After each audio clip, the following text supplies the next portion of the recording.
Host Miss Newlove, and today in the studio I have two great guests, as I always do. But before I introduce you to them and we find out why they're here and what we're going to discuss today, I'd like to say a big thank you to our main sponsors, who are Omega House Multimedia Company. You can find them in North London, Seven Sisters, right next door to Uncle John's Bakery. We also have two other main sponsors, who are Cosmic Cocktails and World Remit. World Remit are a money transfer organization, and I personally use them. I love the app. It's very easy to use, easy on the eye, and I send money to Ghana at least every 2 weeks. Very, very good. World Remit, thank you for sponsoring the show. And Cosmic Cocktails, you can contact them for all your cocktail solutions. You know, during COVID, we were locked down, we were at home, but Cosmic Cocktails were able to still deliver. They have different ways of their services. They can set up bars in your home. They also have these pre-packaged cocktails and recently started doing immune boosters. They are amazing. I tasted them last week, 2 weeks ago actually, with my guest, King of Trainers. So as I said, I have amazing guests in the studio. I'm so honored to have them here. Besstel Foundation, they're going to tell us what they do. We have Peter Hasler, who is the patron. I am. Did I mention your name correctly? Yes, you did. That's spelled perfectly. And the CEO and founder, Stella, in the studio with us today. Thank you, guys. Thank you so much for joining us. Guys, don't forget to share. We're live here on Facebook and also on YouTube. Share, because we're going to be talking about the stigmas of mental health within the Ghanaian community and African community as a whole. And it's very important. And also during COVID and the lockdown, the awareness of mental health had risen in our community. And amongst us all, I'm sure we all had a time where we had to check ourselves, or we had to, you know, think, do I have a mental health issue? I mean, it starts as simple as having depression, down to having bipolar, paranoia, schizophrenia. But it's not the health show. We're not going to be talking about diagnosis as much, but we are going to be discussing the stigmas. Yes. And that's what Bestow does. You know, they aim. Well, you tell us, Stella, what is Bestow all about? Bestow Foundation is a registered mental health charity, and the whole purpose of this foundation is to help and support people from the Ghanaian community as well as other African communities to access the mental health services if they need to. Currently, when anybody from this background is not well or suffering from any form of mental health problem, the first contact is the GP. So we sort of like came in where people can contact us as the first point of contact, you know, for support to discuss what's going on, and then we can sample them to relevant services. So that is the whole aim of establishing the charity. And why did you start Bestow? I'm a registered mental health myself, professional myself. I've qualified in 1995. I've been in the trade for many years. In the games. I've been from the staff there to management, and now I work as a community psychiatric nurse. What I find is that people from the Ghanaian community or African background, because of the stigma in mental health, they hardly access the services. They don't want other people to know, or the shame that is associated with it. So when they feel unwell, you know, having any difficulty, maybe relationship or poor sleep or financial, and you name it, they will not seek for help. They will just stay at home and suffer in silence. So we are here for people to contact us and say, look, something is not right. What can we do? Support us. That is why we set up this charity. And when did you start the charity? We started in 2016 initially, and we started operating from Ghana. We went for a visit in Ghana, and then we realized that the mental health services in Ghana need that support, you know, from the Western world. You know, their services is amazing, but our services and their services together will give the quality of care that the patients need. So we started to support the mental health services in Ghana. Then we realized that this, you know, our people here also need that service. So we decided to register officially register it in both Ghana and the UK Okay. to be able to give the service that is required. Okay, so was the vision to start in Ghana? The vision initially was to to start in Ghana because I went to visit the Asylum Down Psychiatric Hospital and I was like, oh my God, you know, it needed a bit of support. So I just felt that, you know, if we go in and offer our support, then we can work together. Okay. So spoke to the clinicians over there. They embraced the project. Then we came to UK, and a lot of our, you know, our colleagues here all came on board. I went with the consultants, psychiatrists, social workers, nurses. We all took a trip to Ghana. And we started the ball rolling. It was just a fantastic time. It was a nice holiday as well as, you know, going to address mental health awareness to address stigma in Ghana. Okay. And Peter's your patron. What is a patron? For those that are watching, because I had to go and Google what a patron was. Oh, so did you? Let us know. Well, you may know more than me, but Stella sometimes calls me father or grandfather. I don't know. Life patron. A life patron she gave me, not just a patron. But I suppose a patron really is there, someone to oversee the charity and to lend my expertise and support to it. And as I say, Stella signed me up as a life patron. Life. So I'm here for life. So you're the patron for Besstel Foundation for Life. That's right. So Peter, you're not a Ghanaian. No, you spotted that. But you work with Ghanaians. I mean, what led you? I mean, why are you passionate about being the patron for Besstel? How did it all come about? How did you guys meet? Okay. Well, let me tell you about why. Well, I'll tell a story about how I met her. But I'll start by saying that I'm also a mental health nurse. Okay. And I started training in 1976. Wow. So I've been around a long time. When I've retired from the health service now, but when I was in the health service, I got very interested in international work, and was part of a big project to help rebuild the mental health services in Iraq after the war. Oh wow! And then I did some work in Cairo, and still do actually. In Egypt. Yeah. Okay. Anyway, so one day on a course I was running, I met a Ghanaian nurse called Charles, and he told me about his dream that he wanted to support his country by bringing, you know, some of his skills back to Ghana.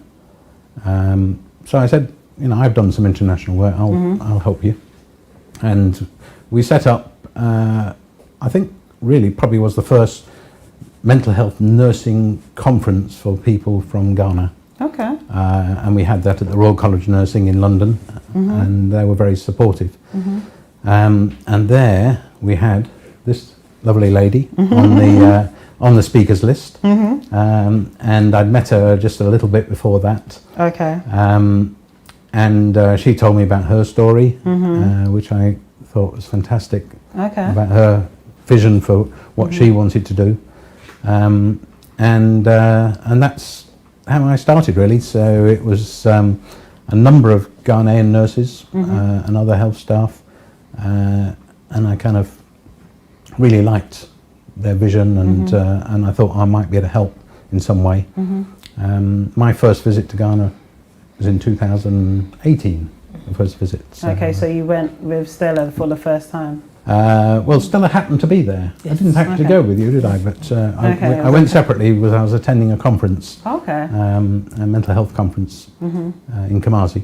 Oh, interesting. And then we met up there, and then last year we went as Besstel. So yeah, so the rest is history. Amazing. So Stella. Sorry, I've gone off track. Yeah, so you said you started when? What year? 2016. 2016. And since then, what have you done in Ghana? Well, we started off very, very, very slowly. Basically, we're coming into the country to introduce ourselves. People need to accept us, understand our vision. There's a lot of NGOs in Ghana. A lot of people come in and say all sorts and they don't carry on. So people get fed up of it. So you need to actually evidence yourself and let them know that you mean business. You're here to do what you want to do. You say you're going to do. Yes. I'll tell you a little bit of a background story. I'm very passionate. I'm a giver, somebody who is very passionate about helping the needy and the poor. Okay. So one day I went to Ghana and I went to a restaurant to eat. Okay. And it cost me 20 Ghana cedis. And I was like, wow, how would these poor people be able to afford 20 Ghana cedis? So what I did was I had to actually buy sorry, I'm losing track. Right. It's okay. It's live TV. Right, it's okay. So now, I was wondering how people are able to afford food. 20 Ghana cedis is a lot of money. Yes, it is. So I met this lady who really wanted a job. Okay. And unfortunately for her, because she didn't have a job, men were taking advantage of her. Okay. So I said to her, what can you do? And she said, I like to cook. I said, fine. Came back to UK, got some funds together and built a little joints called Choba. And it's been one of the best in that area. It's in an area called Oyarifa in Accra. Okay. For every person on the street to go in and buy food for 1 cedi. Wow. I said to her, look, make sure that everything is 1 cedi or just about a cedi or 2 cedis so everybody can eat.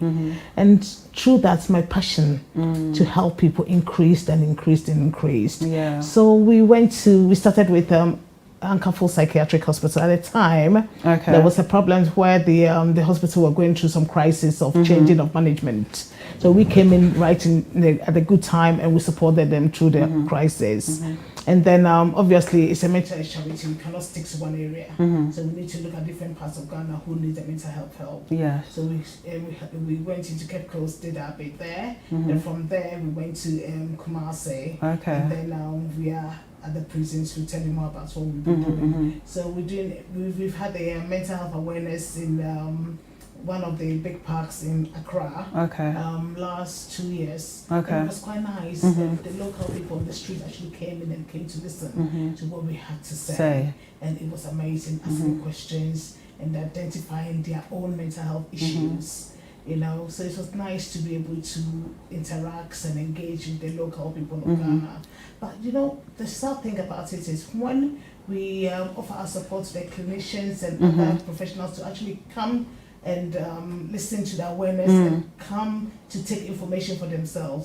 They didn't want to come. They were rather asking for transportation, refreshment. Wow. What are we going to get in return? You know, so that was the bit that I was quite discouraged about here, giving free service and giving the skills and giving the expertise, and then people want something in return instead of coming to accept what we've brought to them. That was a bit difficult. Yeah, Ghana can be like that at times. So Peter, how did you find the whole experience? How did you find Ghana as a country, the culture, you know, before we go into what you think about the mental health system over there? I suppose the overriding thing about going to Ghana was the welcome of people, and I really enjoyed the company, not just of the people I went with, but just meeting people, Ghanaian people, very friendly and very accepting, and love their food. Yes.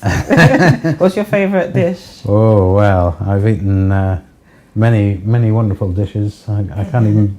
I tell you, I was really introduced to plantain over there. Okay. Oh, my goodness. I was stopping at every roadside and buying it. Which one, the grilled one or the grilled one? Oh my goodness. And how do you find the mental health system over there as to here? Well, I suppose some ways it's difficult to compare. Very different systems, and I've visited the psychiatric hospital where conditions are not good, and they're not good at all. They're overcrowded, the buildings are far from adequate, even the sanitation, etc., very poor. But one thing I really remember is talking to the staff there, and I spoke to some of the nurses, and I really felt these are very compassionate people. They loved coming into work and doing their job in very difficult circumstances, overcrowded wards, with patients who actually were sometimes quite disturbed and weren't able to get the medication that they really needed. So conditions were difficult, or still are difficult, but I think I take that memory away and I'm really encouraged by knowing that actually there's some fantastic people out there, some fantastic staff who are really doing their best in those difficult places. Okay. So how did you plan to go? Because, you know, what was your plan before you went on that initial visit to Ghana? I mean, how did you plan the whole visit? How did it work out? Because you went with a lot of people. Yes, I think initially. So what was the object, like, apart from creating awareness, what else, why did you need all these people to go with you? Do you understand? I left Ghana when I was very young, quite young. So I think over the years we've learned. Because when we first started, I just assumed that we could go to the House of Parliament and everything would be accept us. Everybody will accept us, but I didn't realize that there are going to be challenges. But when we went to the House of the President's, House, what is it called? Jubilee Presidential. Yes. They embraced us very well. One of their main guys actually took us in and introduced us to what we about, and it was embraced by the diaspora, and we got quite a lot of support there, and we got the support from the Mental Health Authority, Dr. Osei, what can I say, was an amazing man, and his assistant, Ms. Emisa. They realized that we are here to support, we're not here to just big shot and go away. So they embrace the project. They give us the strength and the courage. There are other organizations in Ghana that we approach for support, because obviously taking people to Ghana, you need help. It's all about money, it's about finances. We approach some of the stakeholders in Ghana. And then there was one Mr. Sechro, one Mr. Kfosu. Goyle gave us some petrol, free petrol for the entire time that we were there. One Mr. Chimisi organized it for us, and there was a York Cars who actually gave us the cars for the occasion. People came on board to support us because they realized that we were coming to do serve the country. So initially when we came, the expectations was very high. Then we realized that you cannot have such a high expectation in Ghana. You need to come down and start slowly. So now this is what we're doing, just treading carefully, treading slowly, and then we've got some MOUs in place which Peter will tell you about, and that gives us sort of like a contract with the Ghana Mental Health Authorities to know that we're here to bring clinicians and work together with them to hopefully improve the services. So how much volunteers does Besstel Foundation have? Here in Ghana, like the important roles, we don't have to go into. But we've got in total we've got about 50 people on board Bestow. In Ghana, we've got our main country coordinator, Judge Bestow. He does all the organization in Ghana, and we've got Godi, who's the media guy, who does all our media for us. We've got the clinicians, Mr. Dapa. We've got Dr. Fred. We've got Dr. Anne. We've got a team of about 12 or 15 people in Ghana, and then in the UK we've got about 20-30 people here as well. Everybody's got their role and they play within their role. One of our management is also in the US, Aisha. She's in the US, and she coordinates all the workforce, for us. So we work as a very good team. So when you was in Ghana, what were the significant events that you held, or the things that stood out? What did you achieve? We actually did the mental health awareness in the stadium in Accra. We went to Cape Coast, Untitled Psychiatric Hospital, and we did some teaching program for the staff. We actually went there twice, and that was very, very productive. At some point, there was about 100 odd staff. So when you say teaching program, what were you teaching the staff? All the clinicians that we went with, you know, one of them were the doctors who talk about medical issues. One thing that they didn't have in Ghana in Cape Coast at the time was occupational therapists. Okay. And the role of occupational therapists is actually to combine the community and the social needs as well as the mental health needs. There was no that post in Ghana. So through Besstel and through our occupational therapists that went explain the importance of that role to get patients engaged in activities, because obviously when they go home they have to be quite preoccupied in activities to be able to remain well at home. So that since then, when we went back the next time, they have actually recruited occupational therapists, and that was very rewarding to know that, you know, we have been listened to. Yeah, we went to Companoche Hospital as well, and last year we went with our clinicians here and we supported them with the program that they were doing. They had their program already, so we went there and we also supported that program by giving lectures. Yes, and then we also did some lectures for the Rotary Club. Yeah, but we just want everybody in Ghana really, not because mental health can happen to you and can happen to me. So you guys are Besstel are really doing the work in Ghana, like not just Ghana but here as well. Peter, how did you find their diagnosis system, like how they diagnosed their patients? Yeah, well, they Ghana uses the same system as the UK, and it was quite interesting really that a lot of the terms and you know, the diagnosis that people have, you know, exactly the same, and that's because there's a lot of shared information and training, etc. So, you know, people are able to communicate and speak the same language of psychiatry, mental health. So that isn't a problem at all.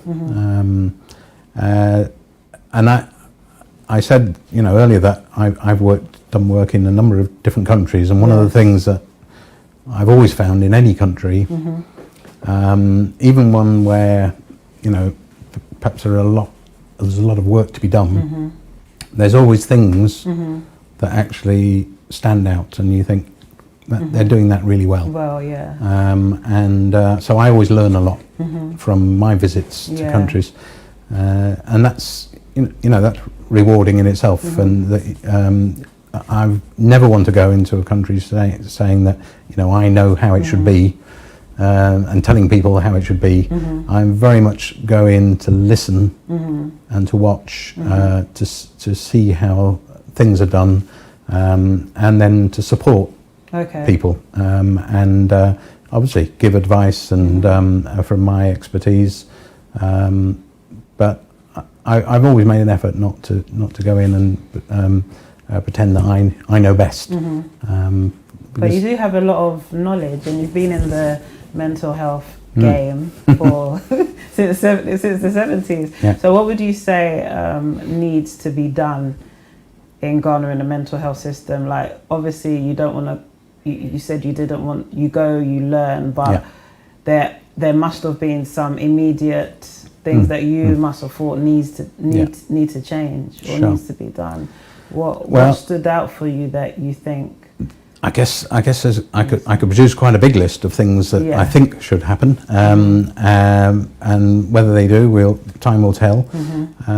We mentioned about stigma associated with people with mental illness, and that is a real issue in Ghana. It's been a real issue in the UK, and it's only really in very recent times that people are much more willing to talk about their own mental health issues. So what's some of the stigmas or a stigma that stood out for you when you went to Ghana?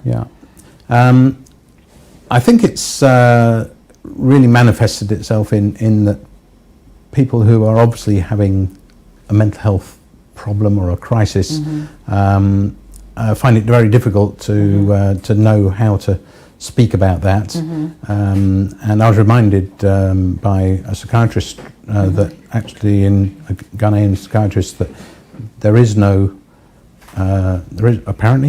word for depression in Ghana. Is that true? Probably. I mean, someone might criticise that or correct us on that, but I thought it was interesting that we often put a lot of emphasis on a diagnosis, but actually it's not like this is where it differs from physical illness, really. That mental illness is really a collection of it's issues broad, about, isn't it, mental health? about how people cope with life. How they feel. Even stress is mental, like it's as little as... Absolutely, yeah. And, and I think that's, when I visited Ghana, and I've now been twice, and I'm hoping to have gone this year, but that's had to be called off. Just to from my experience, to try and give my support. And I think one of the things that is very much lacking in Ghana is a community mental health approach. Definitely. There is no community mental health approach as such. And I think that might be a very good place to start. So number one is really a process of addressing stigma, and that has to be, I think, driven by the government, really. I mean, a government campaign about how do we get people talking about mental illness. Health. I mean, on social media, a lot of the the people of younger generation, the millennials, they do talk about mental health in Ghana, but I don't think it's being picked up by the officials or the government, because if they worked with the youth, I think it would be really powerful. Yeah, I think that's absolutely right. And you have to find who your sort of culture carriers are, really, and work with them. So addressing that stigma needs to be ongoing and really needs to be backed at the highest level. Coming up with a community model that actually works, and we can look at many countries to see what might be a model that could work in Ghana, because ultimately we don't really want to go building too many hospitals. Most people need to be looked after in their home, by their family, with the support of their family. But if families are worried or scared even of people's mental health problems, that's a difficult place to start. So address the stigma, get people to understand not to be afraid, and then come up with a model that actually really opens up the community to make sure that people have the right level of support to keep them well in the community. And that would be my first priority. There needs to be hospitals, because sometimes people literally can't cope. So number three is that the standard of the hospitals has to be brought up. Well, there's an issue with the main hospitals. I mean, it's a big thing in Ghana. Definitely. Guys, if you've just joined us, we are speaking to Besstel Foundation. We have the CEO and founder, Stella Ajimai. We have the patron, Peter Hasler, and he's told us what a patron is, and it's been very enlightening. We've been discussing about their trip to Ghana, and now we're about to talk about the stigma of mental health within the Ghanaian community in the UK, because there are a lot of stigmas, and that's why you started in the first place. And even though we've spoken a bit about Ghana, let's bring it over back to the UK and talk about... Can I just add something to what Peter just said about Ghana before we move to the UK? We went last year, we went to Kumasi and went to see the Otunfo. Yes. To tell him what our mission and our vision is. Okay. And then he directed one of his chiefs from Kumasi, Nana Kwanta Kese, I think I'm posting process 9. And they've promised us acres of land to build a form of community care in Kumasi. Yes. So we've got that. That is one of the plans that we have to be what we're going to work on. We've got 3 plans, and that is one of the major plans. We went to Kumasi last year. We were embraced traditionally. Peter really liked it. They gave him his kente and all that. That was quite nice. And then they introduced us to the community to say, this is Besstel, this is what we plan and hope to bring into the community. So now we've got a consultant psychiatric working with us, Dr. Shushan from here, who is very, very interested in the setting up the community program with Peter and the rest of the team. In Kumasi. So that is our long-term plan. We will discuss all that. We're going to go into all that, definitely. Guys, if you've just joined us, I mentioned before we're talking to the founder and the patron, but please share. It's not too late. Share with everybody, anybody. You know, we're here on Omega Live TV, on Facebook, also on YouTube. And also, if you have any questions for both of them, feel free to comment. I'm going to go back and look, so we'll have a bit of time at the end where you can ask a few questions. So yeah, Stella, going back to the stigmas in the, I feel like we're being selfish, the Ghanaian community. But I mean, you started with the Ghanaian, let's talk about that. What do you think are some of the stigmas we have within our own community? Right. From my own practice as a community nurse, and what I find, I also work in the home treatment team in the crisis line, etc. And then what I find is that people from the Ghanaian background, they find it, African background, not just Ghanaian, they find it very, very, very difficult to seek for help. I think even explaining that little thing can trigger, like poor sleep can cause any form of mental health problem. If it's not addressed, it will escalate and get worse. It doesn't seem to, they don't seem to understand. And I think because of the church community, or what people will say or think about them as a family, prevent people from actually accessing the services. When this COVID came in, that made it even worse. Before the COVID, we had the support groups that we were doing in South London once a month. And it was an amazing support group where people can come in and we're there to support them. And it was a struggle. People were finding it very difficult to walk through that door. And if you use the word mental health, they're not coming. So you have to use emotional issues. People with emotional issues. You had to change the language. Yes, we need to change the language. So we deal in Bestow with people with emotional issues. It may be bereavement. You know, it's very traumatic when you lose somebody.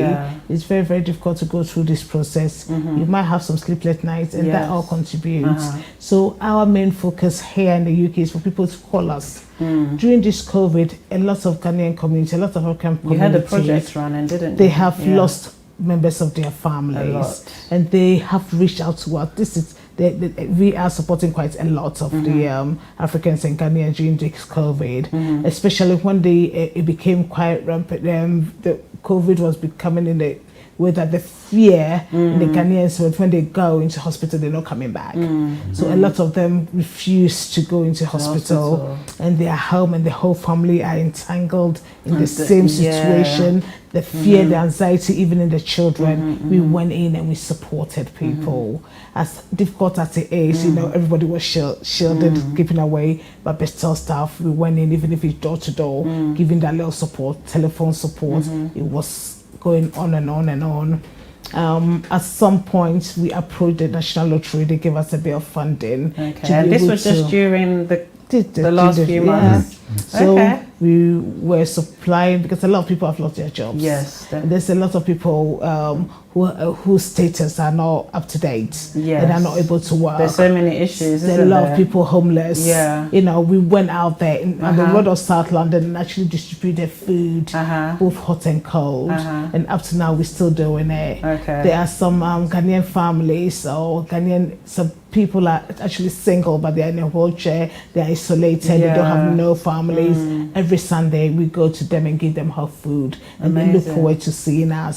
So this COVID has been a great way to tell the community, look, you're not alone. The help is out there.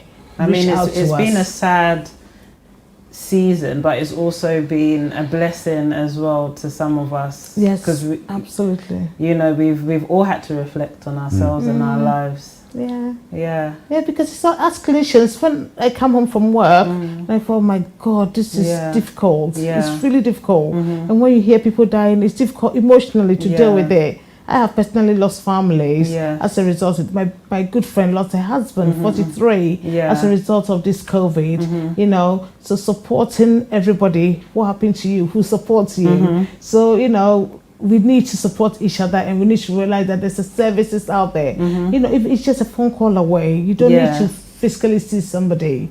It doesn't have to be you know, when somebody is in that situation, they don't have no insight, they don't realize that they need help. The family members around them, please call. So at Besstel, the number will be shown on the screens. People can call you. You're always taking calls.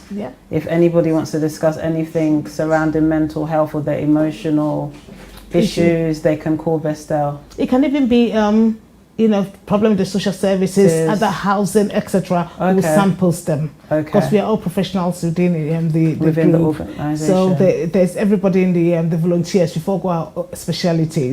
So you approach us, you tell us what the difficulty is. Sometimes we even write letters to support your plea with other organizations and services. So we're here to serve the community, and we need people to reach out. I can see that you're very passionate about what you do. It's frustrating when people are not accessing the services that's out there. I just want to acknowledge some people that are watching, because there's quite a lot of messages. We have Atta, he says, keep up the great work. Well, a lot of them are compliments to me. Let me see. Yeah, we have Eric Francis Maynard, who says, happy to get in touch with you guys to learn more about your project. I know Eric, so I'll direct him to you. He said, this is amazing. And someone said, I like her personality. She's very passionate. That's Ben Kwabna. I'm really bad with pronunciations, but yeah, he'll know it's him. Great program, Victoria Crampa. Elizabeth Amar says, good evening. Thank you for your guest discussing some unspoken topics. So much open dialogue model. Someone said, yeah, there's so many messages. This is great. This is amazing. We'll also, Ben Kwabna said, we'll also like to suggest similar foundation is created in the northern sectors of Ghana, since most of the people there lack most things, not just Kumasi. So he's saying, Bestow, go to the northern region of Ghana, please. Yeah, everyone's just saying, keep up the amazing work. Let me go back. There's so many comments. Yeah, everyone's just saying congratulations, you're doing amazing. So yeah, we have people tuned in that are acknowledging that Bestow Foundation are doing amazing work in the community. I'm going to go back to Peter. I have a lot of questions for him, but Passionate Stella has taken over the show. So yeah, so the provisions of mental health, can you tell us about the prisons and mental health provisions in prisons? Yeah. So I have a particular interest in mental health in prisons, and have done a lot of work in United Kingdom, improving mental health services. So we are working with the prison in Ghana. And let me just explain that this is a prison that was built for 800 prisoners by the British, I guess. Which prison is this? In Sawam. Okay. Right, yeah. Is that the only prison in Ghana? Because no. There's more. There's more. Okay. But anyway, so built for 800. I think the day I was there was 3,500 prisoners in the prison. Wow. So you would think this is terrible overcrowding, etc. But actually, it was quite an experience because the way that the prison works, I think the British prisons could learn quite a few lessons from them because they have a lot of space and land. People aren't constantly locked up. They have the ability to move around and do work on the grounds and buildings, etc. And that was very enlightening and very positive. And they are doing some fantastic things over there, and that's why I wanted to work with them and support them. Okay. I think where there is a bit of a difficulty and is that there is, I think there needs to be a better pathway between the whole sort of criminal justice world. So, included in that is the police, then the courts, Yes. and then the prison. And then after that, where do prisoners go after prison? Yeah. So it's that whole pathway that people go through. But prisoners have, the same or even more experience of mental health problems. Yes. And there is some great work happening there already. So we're very keen to work with them. Because we're not able to visit this year, we're going to do some recorded lectures, and hopefully live question and answer sessions after each lecture. So we're finding ways round the fact we're not able to visit this year. Yeah. There's no doubt as soon as we are able to visit, we'll be back there. I'm sure you'll be there. We'll be back. So yes, there's a lot to be done in the prisons as well. So that's a separate project really from the other projects. So can you tell us about the projects that you have? Because it seems like, and how you manage them. We manage them by lots of communication, I think, and having some great people on the ground in Ghana who kind of keep things going and work hard. We've like many people, we've kind of lots of things on Zoom these days, aren't they? When we're having to meet in that way. But we've, I guess, had this focus, as I said earlier, around firstly addressing stigma. Yes. Secondly, then I suppose up-to-date mental health discussion and work, and we're also very keen to ensure that everything we do is done in what we call a way of co-production. Okay. And what co-production means is that there's no point doing things to people. We need to include people with mental health problems in our planning and their family members, and so that they're partners in the discussions. And I think that's such an important thing that we've learned in this country quite recently, that there's no, you have to do things together, not to people, but with them. And we've tried to use that as a kind of philosophy, I suppose, through our work in Besstel, and that I'm very keen that we continue to do that, so that we ask people what actually would help them, rather than assuming we know what will help them. Yes. But sometimes you might be surprised actually that people might need something completely different to what we might imagine. Okay.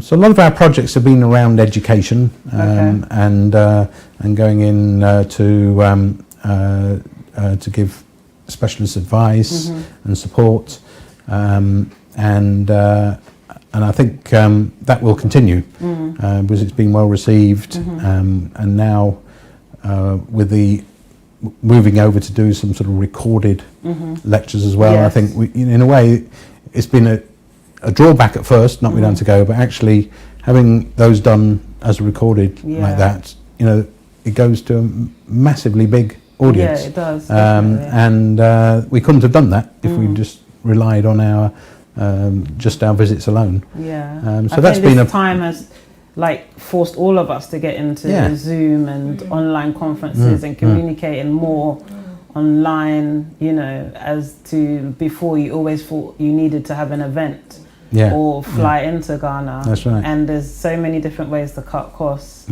But Stella, you're the CEO, so what are the main, I asked Peter, but like I said, you're the CEO, what are the main things you're really focusing on right now that you need support for? Because Bestow is a charity, and people do need to give. Yes. And do need to get involved and do need to help. So what are the things you're working on now? You said there's something going on in Kumasi. I mean, what are your pressing projects that you need to speak about, let people know about? Okay. We've got the work that we do in the prisons. Obviously, we're going to be doing some teaching online, virtual teaching, etc. For them to get it live over there, to be able to engage, we need to set up equipment. Like what Peter was discussing. Like what Peter, set up equipment, make sure that they've got a working internet. Something that we lack in Ghana. You know, we need that. So obviously to set something and like it's that. It's very expensive, isn't it? Absolutely. So very we need expensive. help with that to set up, to make it effective. So that you're always able to communicate. Teach. That's it. Online. Absolutely. Transmit. We're working with the 37 military hospital, and then we're trying to set up the community mental health services or community services where we can support people in their own home. Okay, something similar to UK. That's right. With 37, and as we know, all setup is costly. Most of the work from Bestow, we have been funding it from our own pockets for over the years. But it gets to a time that we need help from outside definitely. We've been able to acquire a land in Cape Coast that we do in farming. Okay. Okay, and then the long-term plan of that land as well is to get some of the people who are destitute to work, to be able to get food for the community. Okay. So that is another thing that we are doing. We need help to get this land. It's just a farm. To get some food to be able to give it to the hospitals and give it to the community. So that is something that we are charity. Yeah. We just want to give. We just want people to be able to live comfortably. Even if not live comfortably, to be able to feed themselves and their family. So anything to bring, hope to the community, that's what we're about. So our three main projects really is the prison 37, the community hospital in Kumasi that we're looking to build, the one that we've been given by Otun for, that is our main long-term plan. But the other side, other services and other project that we have going, and of course in the UK, ongoing projects. Yeah, you guys really are very professional at what you do. You've been doing an amazing job on ground. You have a memorandum in place. Can you explain to us what that is? Yeah, let me do that one. Yes. Memorandum of Understanding is, and you can see on the screen actually now, the ceremony where we signed our Memorandum of Understanding. So a Memorandum of Understanding is not a legal document, but it's a formal document that brings together partners who commit to working together to support an aim. So on that memorandum, as well as Besstel, the Ghana Mental Health Authority were signatories. The South London Maudsley Trust was the signatory there. So we've got them as partners in terms of being able to draw on their expertise. One of the most famous hospitals mental health hospitals in the world. The other charity I have been involved in, Ghana UK Mental Health Alliance. And bringing those people together in a formal document that commits us to work together.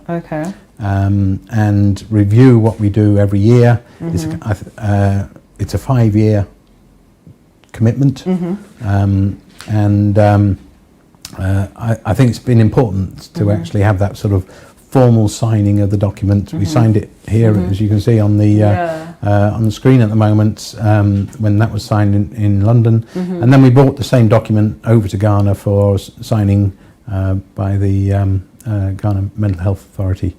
So it's a really important document that we use to make sure that we tie people's expertise in. And people play their part. Yeah, and then people commit their time and make sure that we work together. It's not just Besstel on its own.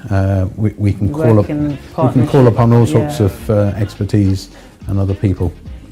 Brilliant. So what are some of the challenges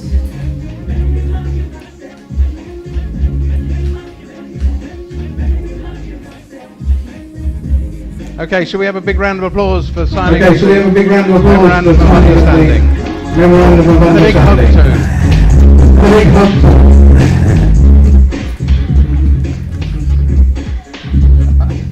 too. So that was in the days when we used to be able to hug.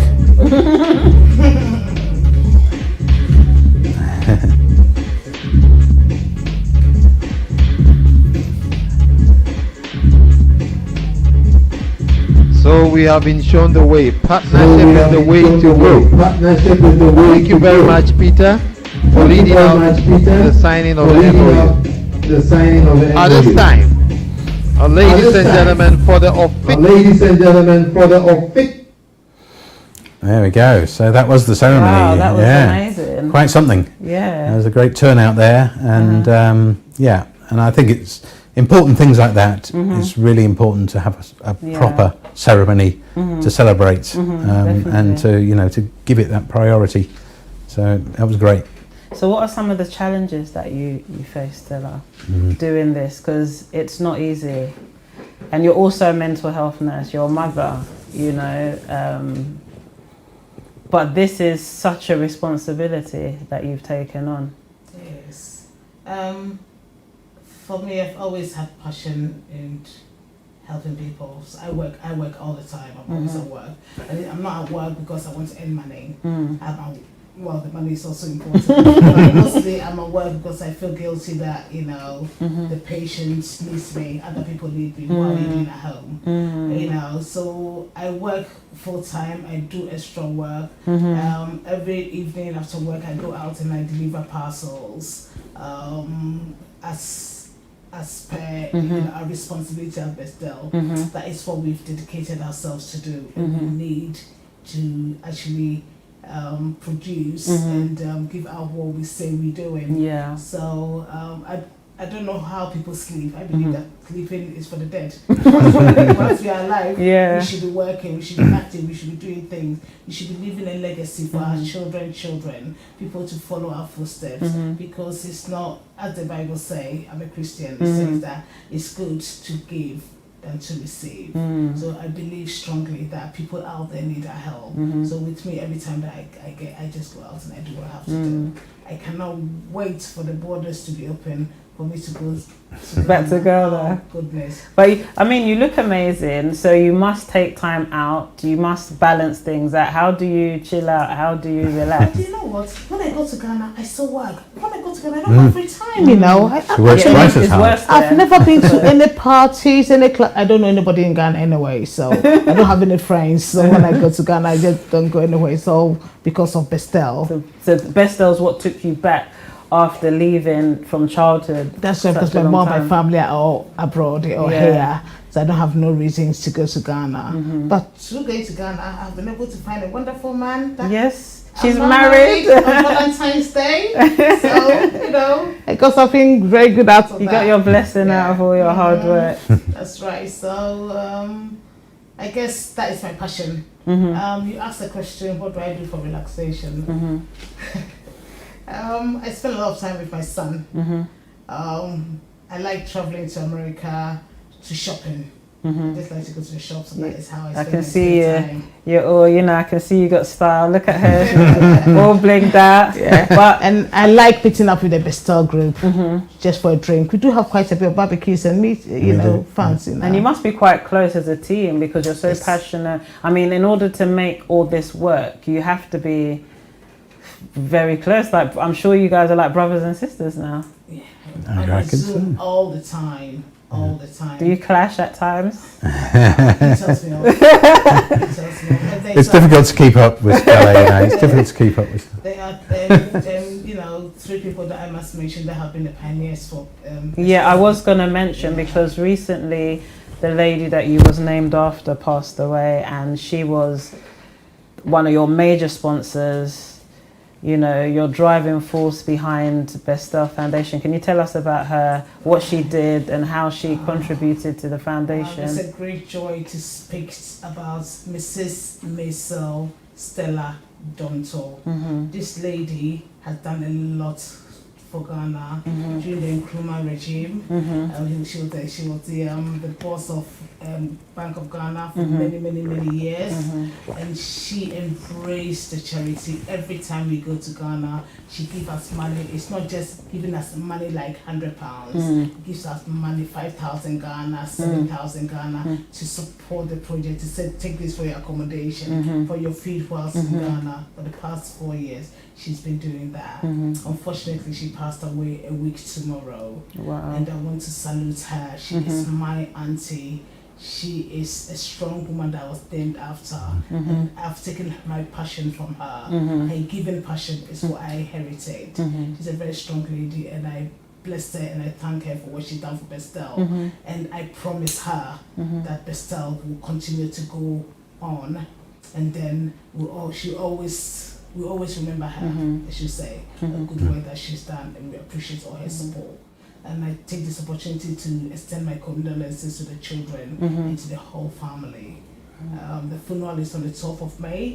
A lot of the Ghanaians, politicians, everybody knows Mrs. Blessed Odonto. Those who don't know, she passed away on the 21st of July. And the funeral is on the 12th of August in London. Okay. As per COVID, it's going to be a small ceremony. And after, once everything is open, then we'll have a proper funeral and a send-off for her.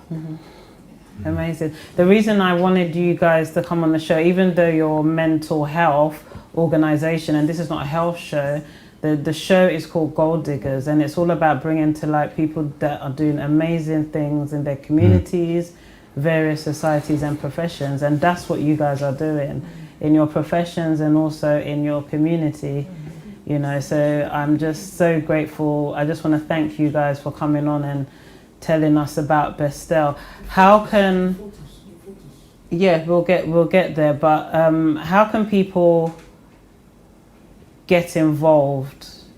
You know, how can people find you on social media? We'll go back to, you know, a bit of the work that you did in Ghana. Even though we've spoken about that, we have to show pictures, and because we need people to see the great things you've done, because like you said, a lot of NGOs just go to Ghana, people just go to Ghana, I've got this charity, I'm doing this. But these guys, I've done my research, they've done a lot of work that is mind-blowing, and I was like, wow, Stella, you've really, like, it's amazing. And I don't think there's another mental health organization, I have to say it, that have gone to Ghana and done the work that you guys have done and are doing. Do you understand? That's why I had to have you guys on the show. So the pictures are up on the screen. Afterwards, you can give us all the information. Pictures are up on the screen again.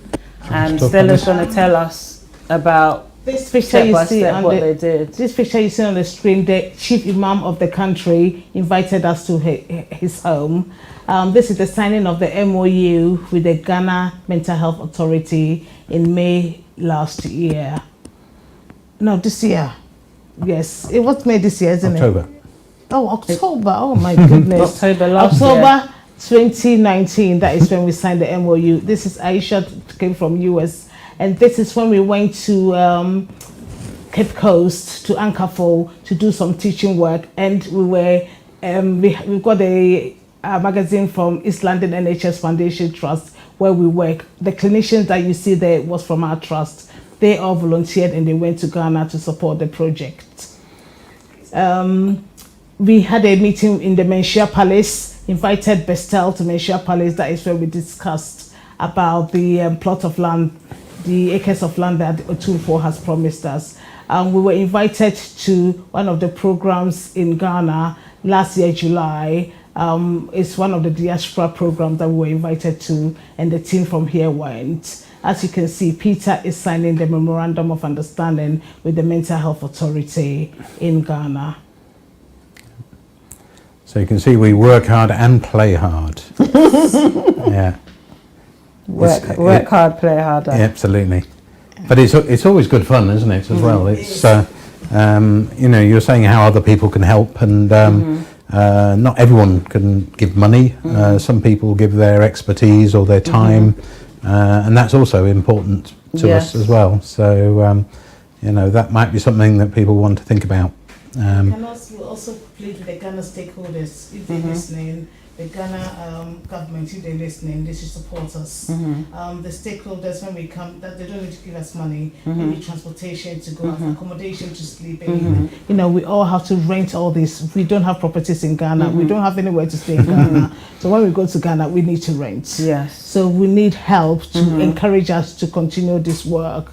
So we'll plead with everybody to please go to the website, go on the page on the website, click the donation page and support the good works that we're doing.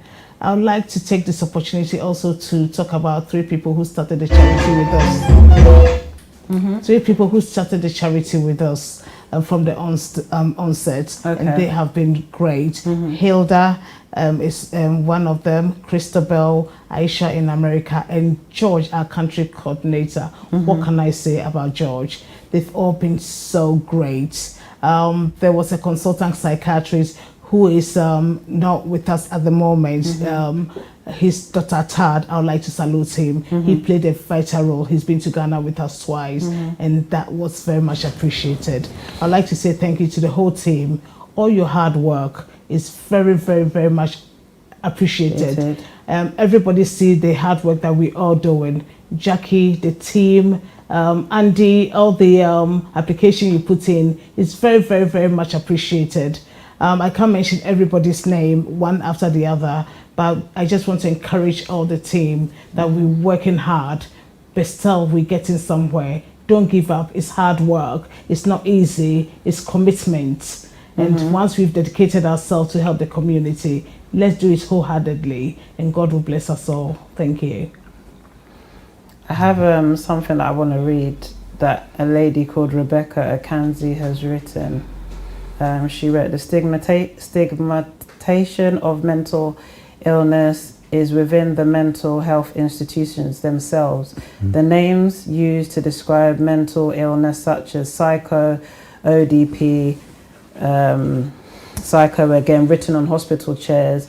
Some names we are still using to describe mental illnesses, even by the professionals, discourage people to come forward to discuss their problems. And I thought that was really interesting. That's because we're not using the word mental health. Mental health. A lot of people are still saying, well done, Stella. It's a good show. Millie Catchy said, public education and awareness campaign on mental health is very low in Ghana. I'm glad Bestow has started such an initiative. And Frankelina says, lovely ladies, lovely show. So a lot of people have tuned in.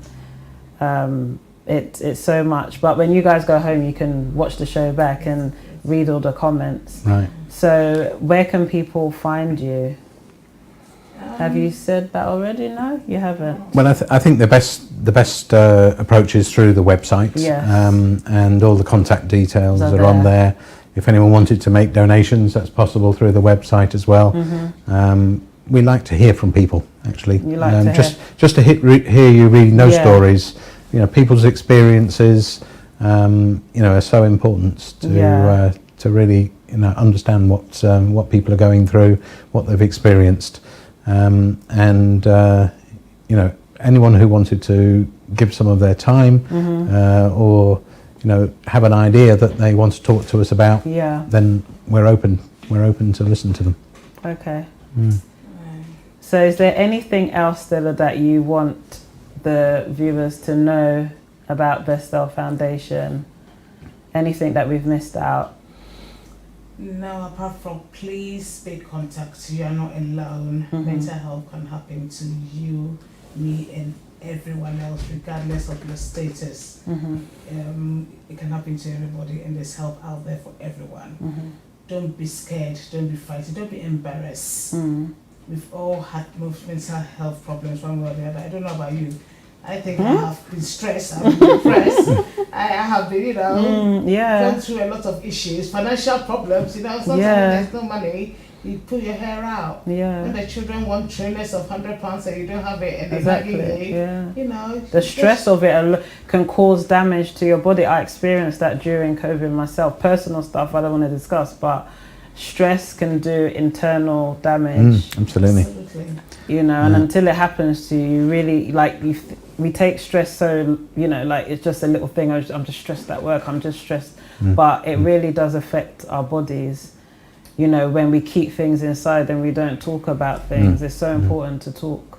And it's very important that people don't judge other people. When you see your friend, you see that your friend is isolating themselves.